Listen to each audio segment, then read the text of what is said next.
Leul care și-a pierdut coroana. Într-o junglă îndepărtată, ferită de ochii oamenilor, trăiau multe animale sub conducerea unui rege leu. Regele leu. Regele leu era regele junglei și era un leu neînfricat. Dar într-o zi, regele leu s-a trezit și nu-și mai găsea coroana. Și-a pierdut coroana. Vai! Așa că a făcut o ședință de urgență în junglă cu toate animalele. Regele leu a început să vorbească animalelor și le-a zis așa: dragi locuitori ai junglei, mi-am pierdut coroana. Și toate animalele au rămas șocate și se întrebau: oare ce să facem? Cum putem? Ce-i de făcut? Trebuie să facem ceva? Fiți atenți! Leul a continuat: acela dintre voi care va reuși să-mi găsească coroana va primi cel mai mare premiu. Va primi un premiu. Eu, regele, voi da ordin ca cel care îmi va găsi coroana să poată locui în junglă, el și familia lui, fără nicio grijă, pentru tot restul vieții. Le voi da mâncare, le voi da protecție, voi da tot ce au nevoie. Toate animalele, auzind aceasta, ce premiu valoros oferă regele, imediat s-au pus pe căutat. Girafele cu gâtul lung au început să caute prin copacii înalți. Hipopotamii, care trăiau în apă, au început să caute prin apele noroioase. Crocodilii, acele animale din lac, din apă, au început să caute prin apele adânci. Zebrele, acele animale cu dungi negre, se uitau prin iarba înaltă. Maimuțelele căutau printre bananieri, adică prin acei copaci unde erau banane. Și toate celelalte animale căutau acolo unde știau ele mai bine. Șerpii, elefanții, rinocerii, papagalii, păunii, iepurii, dar nimeni nu reușea să găsească nimic.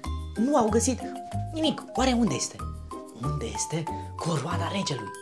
Dar totuși, într-un colț mic din junglă, locuia un șoricel isteț, împreună cu familia lui. Și șoricelul se gândea așa: văd că animalele nu reușesc să găsească coroana.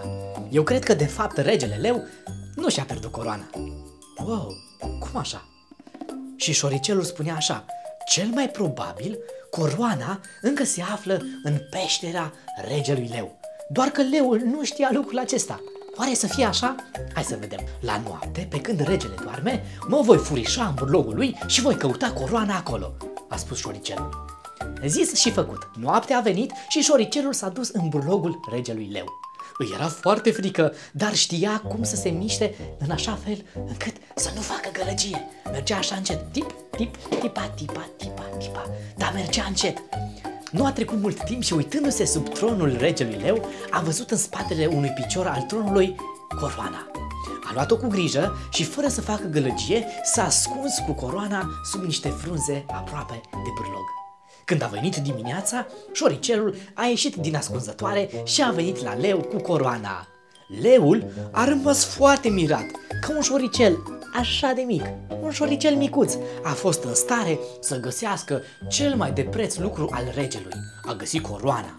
A făcut din nou întâlnire cu toate animalele și regele leu a spus așa: astăzi sărbătorim, coroana a fost găsită. Animalele mirate se întrebau cine a găsit coroana. Oare cine? Mare le-a fost mirarea când lângă regele leu a apărut șoricelul și familia lui. Șoricelul mi-a găsit coroana, iar de azi înainte va locui în siguranță în junglă împreună cu familia lui. Animalele l-au aplaudat și acea zi a fost mare bucurie în întreaga junglă. Copii, vedeți? Foarte fain! Chiar și un șoricel mic poate fi de ajutor. La fel și tu! Chiar dacă ești mic, poți să ajuți pe mami sau pe tati. Și tu poți să faci lucruri folositoare dacă vrei să fii de ajutor, chiar dacă ești mic. Ați văzut undeva în imagine un șoricel micuț galben? În video, din când în când, apare câte o imagine cu un șoricel galben. Haide, mai uite-te odată la această poveste, dar fii atent și caută unde găsești în imagine un șoricel galben. Hai, mai uite-te odată!